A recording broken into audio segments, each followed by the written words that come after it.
नमस्कार दोस्तों, VK knowledge electrical में आप सभी का स्वागत है। प्रतियोगी परीक्षाओं के लिए इम्पोर्टेंट क्वेश्चंस का वीडियो लेकर एक बार फिर उपस्थित हूं दोस्तों। काफ़ी अच्छे क्वेश्चन आज भी हमने इसमें चूज किए हैं। रिसेंटली 3 से 4 बड़े एग्ज़ाम आपके सामने हैं, जिसमें नंबर 1 DRDO का है, UPPCL TG2 भी है, UP आर्मिनल TG2 है और इसके अलावा MPTO का भी एग्ज़ाम आप देने वाले हैं यदि आपने फॉर्म अप्लाई किया है तो। अगर आप इनमें से किसी भी एग्ज़ाम की तैयारी कर रहे हैं तो इस वीडियो को एक बार ध्यान से पूरा देख लीजिए। आज इसमें हमने जनरेटर और मोटर के न्यूमेरिकल क्वेश्चंस के वो पोर्शन लिए हैं जो एग्ज़ाम में सबसे ज़्यादा बार पूछे गए हैं। यानी अब एग्ज़ाम में जो क्वेश्चंस आए थे लगभग उन्हीं में से ये क्वेश्चंस बनाए हैं। काफ़ी अच्छे क्वेश्चन है और आई होप कि आपको बहुत अच्छे से ये क्वेश्चन समझ में आएंगे। कंप्लीट लास्ट तक वीडियो ज़रूर देखना। आइए आज के क्वेश्चनों से शुरू करते हैं। नंबर 1 सवाल देखो आपके सामने है और आई थिंक आप क्वेश्चन को पूरा समझ पा रहे होंगे, देख पा रहे होंगे। नहीं तो थोड़ा सा और स्क्रीन बढ़ा देता हूँ आपके लिए। ये लीजिए, अब सबको साफ साफ दिखाई दे रहा होगा। चलिए सवाल से शुरू करते हैं। क्या पूछ रहा है? शंट जनरेटर है, 220 वोल्ट इसकी टर्मिनल पर वोल्टेज है और आर्मेचर में धारा 10 एम्पियर है। आर्मेचर का प्रतिरोध 0.5 ओम है। उत्पन्न वैद्युतिक शक्ति का मान कितना होगा? मेरे दोस्त, जनरेटेड पावर जिसको बोलते हैं ना, PG से संकेत किया जाता है इसे, और DC जनरेटर में इसे ज्ञात करने के लिए फॉर्मूला होता है E/IA। यानी ये प्रेरित EMF और आर्मेचर धारा के गुणनफल के बराबर होती है। ये यूँ कहे कि आर्मेचर में करंट कितना फ्लो हुआ और आर्मेचर में EMF इंड्यूस कितना हुआ था, उन दोनों की वैल्यू से निकलता है। आप क्वेश्चन में साफ साफ देख पा रहे होंगे कि आर्मेचर धारा हमें 10 एम्पियर स्पष्ट दिया हुआ है, रख देंगे, लेकिन बैक EMF नहीं दिया हुआ, EMF नहीं दिया हुआ। जनरेटर में आपको EMF ज्ञात करना है तो जनरेटर में EMF ज्ञात करने के लिए फॉर्मूला क्या होता है कि जो टर्मिनल पर वोल्टेज मिल रही है उसमें आर्मेचर की ड्रॉप को जोड़ दीजिए। अब देखो यहाँ पर टर्मिनल वोल्टेज भी आपको स्पष्ट दिया हुआ है, आर्मेचर की करंट, आर्मेचर का रेजिस्टेंस दोनों स्पष्ट दिया हुआ है। यहाँ से हम इंड्यूस EMF कैलकुलेट करेंगे, मान रखेंगे, उत्तर आएगा। बताइए फटाफट से कितना आप आंसर कर पा रहे हैं। देखो टर्मिनल वोल्टेज 220 वोल्ट है, एज इट इज़ लिख देता हूँ। आर्मेचर करंट 10 एम्पियर है, आर्मेचर का रेजिस्टेंस 0.5 ओम है। कैलकुलेट करेंगे तो 5 वोल्ट आ रहा है ड्रॉप, यानी जो हमारा इंड्यूस EMF है वो कितना बन रहा है? 225 वोल्ट। इसे हमें आर्मेचर करंट से मल्टीप्लाई करना है जो कि 10 एम्पियर स्पष्ट दिया हुआ था। मेरे दोस्त उत्तर आएगा A, 2250 वाट। ठीक है, जनरेटेड पावर आपका क्या ऑप्शन हो गया? A ऑप्शन यहाँ बिल्कुल सही रहेगा। चलिए सेकंड सवाल की तरफ बढ़ेंगे और क्वेश्चन नंबर 2 आपके सामने है। देखो क्या पूछ रहा है। 4 पोल ड्यूप्लेक्स लैप वाउंड है आर्मेचर, जिसमें टोटल करंट 100 एम्पियर है। प्रत्येक समांतर रास्ते से धारा कितनी होगी? फर्स्ट ऑफ ऑल आप ये बताइए कि पैरेलल पाथ है कितने? A से दर्शाते हैं ना, समांतर रास्ते हैं कितने। आगे बढ़ने से पहले दोस्तों रिक्वेस्ट करूंगा, चैनल से पहली बार जुड़े हैं तो सब्सक्राइब कर लीजिए। हम इसी तरह के अपडेट, कंटेंट, न्यूज़ नोटिफिकेशन इस चैनल पर आपको प्रोवाइड करवाते हैं। डिस्क्रिप्शन में लिंक दिया हुआ है, हमारा एंड्रॉयड एप्लीकेशन डाउनलोड कीजिए। ऐप पर आपके लिए फ्री प्रैक्टिस टेस्ट अवेलेबल है, पेड कोर्स अवेलेबल है, आप चाहे तो ले सकते हैं सभी प्रतियोगी परीक्षाओं के लिए। चलिए देखो उत्तर बताएंगे। यहाँ पर आपको समांतर रास्तों की संख्या कितनी है तो ध्यान से देखना। लैप बाउंड में पैरेलल पथों की संख्या कैलकुलेट करने के लिए फॉर्मूला होता है पोल इनटू प्लेक्स। ठीक है, यहाँ पर देखिए 4 पोल है और प्लेक्स की अगर हम बात करें तो ड्यूप्लेक्स दिया हुआ है तो 2 से मल्टीप्लाई करेंगे। इसका मतलब हो गया कि यहाँ पर जो हमारे धारा के लिए समांतर रास्ते हैं वो कितने हैं? 8 रास्ते हैं। अब देखो ये सारे क्या है, एक तरह से पैरेलल पाथ है। जब समांतर रास्ते हैं तो हमें क्या करना है, प्रत्येक रास्ते की धारा कैलकुलेट करनी है और इसके लिए फॉर्मूला होता है टोटल आर्मेचर करंट बटे पैरेलल पथों की संख्या। कुल आर्मेचर करंट 100 एम्पियर है और जो पाथ हमारी है वो 8। जब आप डिवाइड करेंगे तो आई थिंक इसका आंसर आएगा 12.5। सी उत्तर कर देना। फिर भी एक बार कैलकुलेट करके आप भी क्रॉस मैच ज़रूर करवा लेना आंसर कि यही उत्तर आ रहा है क्या। चलिए अगले क्वेश्चन की तरफ बढ़ेंगे। नेक्स्ट क्वेश्चन देखो, सीरीज जनरेटर। चलो उसमें आपको 2-3 और बता देता हूँ। मान लीजिए पेपर में कुछ और भी आपसे पूछे, है ना, आओ ज़रा इस पर और नज़र डालते हैं। देखो क्योंकि फिर वही बात है, जब एक ही कंसेप्ट है तो उसको क्लियर तो पूरा करें। ध्यान से सुनिएगा यहाँ पर। अगर ये होता आपका 4 पोल और मान लीजिए कि अपन इसको मान लेते हैं लेप वाउंड की जगह वेव वाउंड, ठीक है, देन उस दौरान रास्ते कितने होते, 4 पोल ड्यूप्लेक्स ही होता लेकिन वेव वाउंड होता। तो फिर वेव वाउंड में समांतर रास्तों के लिए फॉर्मूला क्या होता है, 2 इंटू प्लेक्स होता है। तो उस समय समांतर रास्ते कितने होते, 4। ठीक है, ये पैरेलल पथों की संख्या कैलकुलेट करने वाला है ना, आप एक फॉर्मूला होता है और इसे पूरा याद रखिएगा। एक बार और बताना चाहूँगा, दोबारा सुनिएगा। सबसे पहली बात आती है कि अगर सिंप्लेक्स है तो क्या करना है, ड्यूप्लेक्स है तो क्या करना है, ट्रिप्लेक्स है तो क्या करना है और क्वाड्रप्लेक्स है, 4 होते हैं। अब बात आती है कि वेव वाउंड हो तो क्या होगा और लेप वाउंड हो तो क्या होगा, है ना। एक एक करके बता रहा हूँ, ध्यान से सुनिएगा। सिंप्लेक्स वेव में 2 रास्ते होते हैं, ड्यूप्लेक्स वेव में 4, ट्रिप्लेक्स में 6 और क्वाड्रप्लेक्स में 8। ये फिक्स होते हैं, ध्यान रखना, ठीक है, इनमें कहीं कोई चेंजेज नहीं है। लेकिन लेप वाउंड के लिए जब आ जाए तो ध्यान रखना है, यहाँ पर पोल इंटू 2, यहाँ पर पोल इंटू 3, यहाँ पर सॉरी हाँ पोल इंटू आपका समांतर रास्तों की संख्या से सिंप्लेक्स में पोल इंटू 1, ड्यूप्लेक्स में पोल इंटू 2, ट्रिप्लेक्स में पोल इंटू 3 और क्वाड्रप्लेक्स में पोल इंटू 4। ऐसे आपको रास्ते निकालने हैं। यानी यहाँ पर तो आपके 2, 4, 6, 8 फिक्स है क्योंकि आपको 2-2 से मल्टीप्लाई करना था, ठीक है, 2 इंटू 1, 2 इंटू 2, 2 इंटू 3। लेकिन यहाँ पर पोल इंटू 1, 2, 3, 4 करना है। जिस हिसाब से प्लेक्स आपको दिया हुआ है उसी हिसाब से आपको रास्ता कैलकुलेट करने के लिए करना है कैलकुलेट। अब आ जाइए नए क्वेश्चन पर बात कर लेते हैं। अगला क्वेश्चन क्या कह रहा है अपन से, नया सवाल सीरीज जनरेटर के हैं। सीरीज जनरेटर है और लगभग उसकी रेटिंग है 2.4 किलोवाट। लोड को 240 वोल्ट की सप्लाई देता है। आर्मेचर करंट की गणना करो।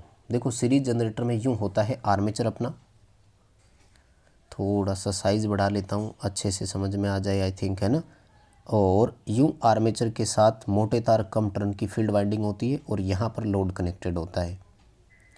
अब एक बात आपको साफ साफ नज़र आ रही होगी कि लोड में से जितने भी करंट फ्लो होती है उतनी ही करंट सीरीज फील्ड वाइंडिंग में से चलती है और वही करंट जो है वो आर्मेचर करंट कहलाती है। क्योंकि सीरीज जनरेटर में आर्मेचर करंट, लोड करंट और सीरीज फील्ड करंट तीनों बराबर होती है। इसका मतलब हमें लोड की करंट आई ज्ञात करना है और इसके लिए आपको फॉर्मूला P/V अप्लाई करना है। पावर देखो 2400 वाट दिया हुआ है और लोड को वोल्टेज जो मिली 240 वोल्ट। अगर यहाँ से आप करंट देखते हैं तो 10 एम्पियर लोड करंट आता है। अगर 10 एम्पियर आपका लोड का करंट आता है तो 10 एम्पियर ही सीरीज फील्ड का करंट होगा और 10 एम्पियर ही आर्मेचर का करंट होगा, ठीक है। अब अगर आप ऑप्शंस के हिसाब से जाएंगे तो कौन सा ऑप्शन क्लिक करेंगे, ए ऑप्शन है आपके सामने 10 एम्पियर पर, ठीक है। चलिए अगला सवाल देखिए आपके सामने है, क्या पूछ रहा है। हाँ ये एक अच्छा क्वेश्चन है और एग्ज़ाम में भी है ना, इसके कई सारे क्वेश्चंस आते हैं भाई, इनको थोड़ा आप ध्यान से समझिएगा।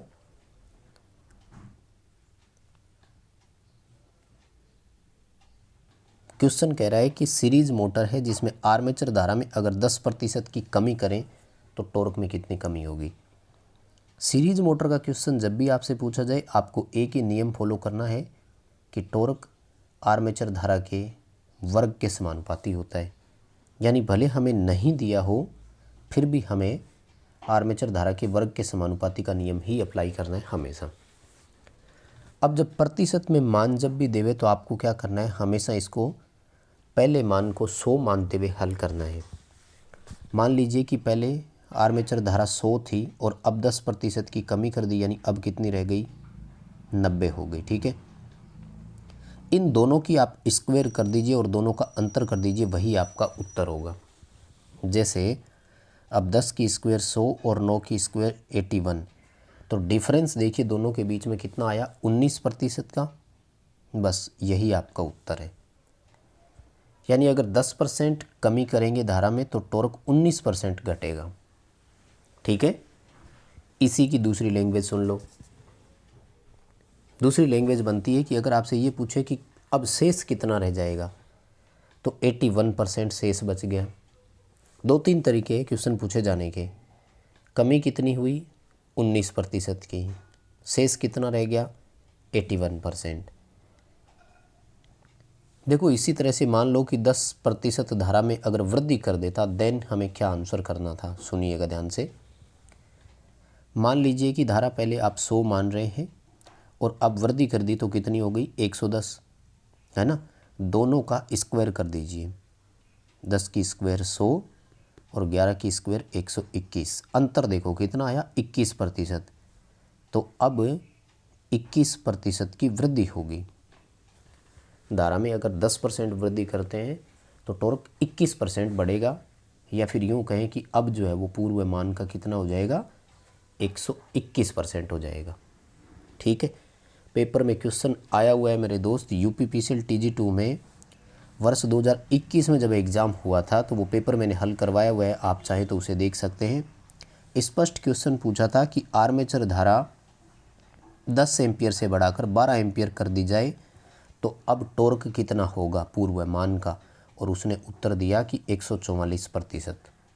इसको पहले 100% माना तो ये उसने वृद्धि दे दी उसमें, 10 का वर्ग 100 किया, 12 का वर्ग 144, तो नया मान कितना, 144%। ये स्पष्ट ऑप्शन था। यूपीपीसीएल TG2 वर्ष 2021 की मैं बात कर रहा हूँ। क्वेश्चन इसमें से आते पेपर में ज़रूर है। जैसे देखो अगला क्वेश्चन इसी से रिलेटेड है, इसी से जुड़ा हुआ है। क्या पूछ रहा है, सीरीज मोटर 5 एम्पियर धारा पर 100 न्यूटन मीटर का टॉर्क देती है, यदि धारा 10 एम्पियर कर दे तो टॉर्क क्या होगा। सेम नियम लागू करना है। कौन सा, कि टॉर्क जो है वो आर्मेचर धारा के वर्ग के समानुपाती होता है। धारा को आपने कितना बढ़ाया, 2 गुना। भी 5 एम्पियर से करंट कितना कर दिया आपने, 10 एम्पियर। तो धारा को 2 गुना किया तो टॉर्क उसके वर्ग के अनुपात में बढ़ा दो, यानी टॉर्क को आप 4 गुना कर दो। पहले हमारा टॉर्क कितना है, 100 न्यूटन मीटर, तो अब टॉर्क कितना होगा, 400 न्यूटन मीटर। ठीक है, इसी तरह से मान लो अगर कमी वाला क्वेश्चन पूछ लेता अपन से। मान लीजिए सेम क्वेश्चन है, अपन से ये कहा जाए कि धारा 5 एम्पियर की जगह अब हमने कितनी कर दी है, 10 एम्पियर की बजाय 2.5 एम्पियर कर दिए। तो आप देखो करंट को कितना कर दिया, हाफ। तो आपको क्या करना था, 1/2 का वर्ग करना है। 1/2 का वर्ग 1/4 होता है, यानी टॉर्क जो है वो 1/4 हो जाएगा, घट जाएगा, और अब कितना रह जाता, 25 न्यूटन मीटर। दोनों याद रखिए मेरे दोस्त, क्वेश्चन बहुत अच्छा है। अच्छा, इसी से जुड़ा हुआ और बता देता हूँ, यही सेम फंक्शन इंडक्शन मोटर के लिए भी लागू होता है, ध्यान रखना।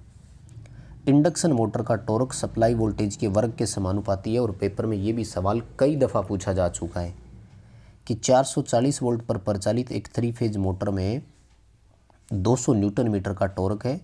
यदि मोटर की सप्लाई वोल्टेज 220 वोल्ट कर दी जाए देन टॉर्क कितना होगा।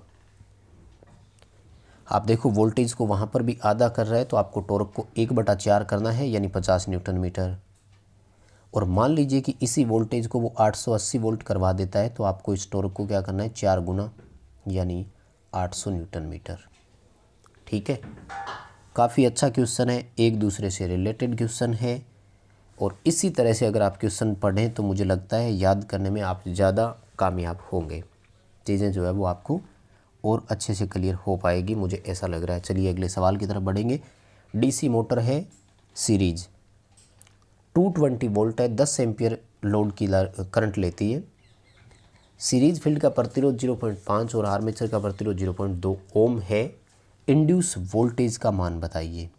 फर्स्ट ऑफ ऑल तो ये देखिए कि मोटर है, इसलिए प्रेरित ईएमएफ को हम बैक ईएमएफ बोलेंगे। बैक ईएमएफ के लिए फॉर्मूला होता है टर्मिनल वोल्टेज में से आर्मेचर की ड्रॉप घटाइए। ठीक है, सिंपल सा क्वेश्चन है। अब देखो हमें टर्मिनल पर वोल्टेज दिया हुआ है स्पष्ट, बिल्कुल दिया हुआ है, कितना 220 वोल्ट रख देंगे, कोई बात नहीं। आर्मेचर धारा का मान देखो दिया हुआ है क्या, हाँ बिल्कुल दिया हुआ है, कितना 10 एम्पियर। कैसे पता लगा, ये तो लोड करंट है। लेकिन देखो मेरे दोस्त सीरीज मोटर है और सीरीज मोटर जनरेटर में same load current, armature current और फील्ड करंट तीनों बराबर होते हैं। आर्मेचर की धारा भी 10 एम्पियर है, आर्मेचर का रेजिस्टेंस 0.5 ओम है। ठीक है, माइनस करेंगे तो उत्तर कितना आएगा, 215 वोल्ट। ठीक है, काफ़ी अच्छा क्वेश्चन है ये। और दिल्ली मेट्रो मेंटेनर 2020 इलेक्ट्रीशियन का जब पेपर हुआ था तो उसमें एक सवाल पूछा था, उसने ये कहा कि आर्मेचर के सिरों पर बताइए मान कितना है।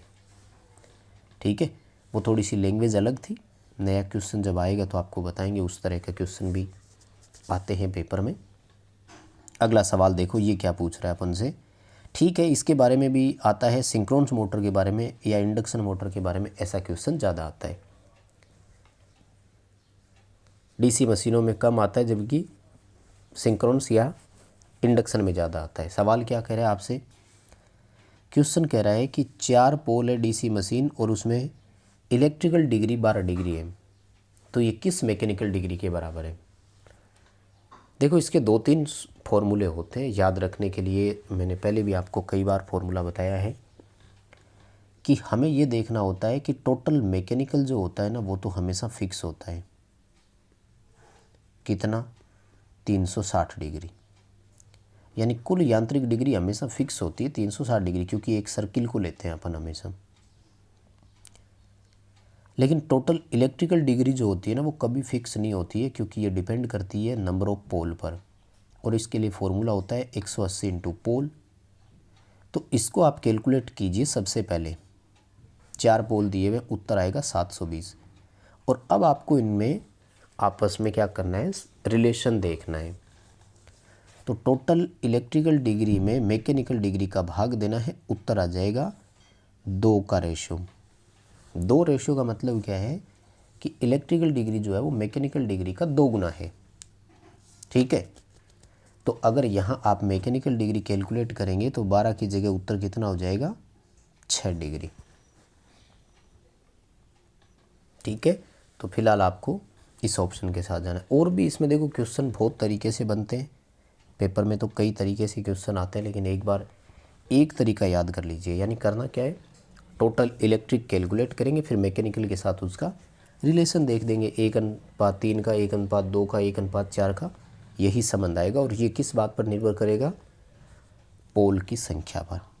अगला सवाल देखो, 240 वोल्ट पर प्रचालित डीसी मोटर में उत्पन्न यांत्रिक शक्ति अधिकतम है, तो बैक ईएमएफ का मान कितना होगा।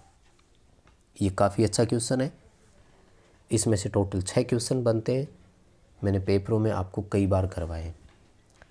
सबसे पहली शर्त होती है कि एक डीसी मोटर में उत्पन्न यांत्रिक शक्ति अधिकतम तब होती है जब बैक ईएमएफ सप्लाई वोल्टेज का आधा हो। ये लाइन आपको रटनी पड़ेगी, ये लाइन आपको याद रखनी पड़ेगी, तभी आप इसका उत्तर कर पाएंगे। अब देखो बैक ईएमएफ का ही मान पूछा है, सप्लाई वोल्टेज 240 वोल्ट दिया हुआ है, तो 240/2 करेंगे। बैक ईएमएफ का मान कितना है, 120 वोल्ट है। लेकिन मेरे दोस्त ये क्वेश्चन तो अपोजिट भी तो आ सकता था ना, वो ये भी तो कह सकता है कि बैक ईएमएफ 115 वोल्ट है, मशीन अधिकतम यांत्रिक शक्ति उत्पन्न करती है, बताइए सप्लाई वोल्टेज कितना है। देन आपको क्या करना होगा, उसको दोगुना करना होगा और उत्तर कितना आएगा, 230। समझ गए। पहला तो इसका थ्योरेटिकल सवाल आ सकता है कि डीसी मोटर अधिकतम यांत्रिक शक्ति कब पैदा करती है, तो बैक ईएमएफ सप्लाई वोल्टेज का आधा हो या फिर वोल्टेज बैक ईएमएफ का दोगुना हो। 2 लाइनें बनी, फिर 2 न्यूमेरिकल, बैक ईएमएफ देकर सप्लाई वोल्टेज देकर बैक ईएमएफ पूछे। फिर आता है इनका रेशियो कि सप्लाई वोल्टेज और बैक ईएमएफ का अनुपात कितना होता है उस समय, है ना। तो बस दोस्तों यही करवाएंगे आज की इस वीडियो में। उम्मीद करता हूँ क्वेश्चन आपको पसंद आए होंगे। पसंद आए हैं तो लाइक कीजिए, अपने दोस्तों को शेयर कीजिए, चैनल सब्सक्राइब कीजिए और हमारा एप्लीकेशन डाउनलोड ज़रूर कीजिए।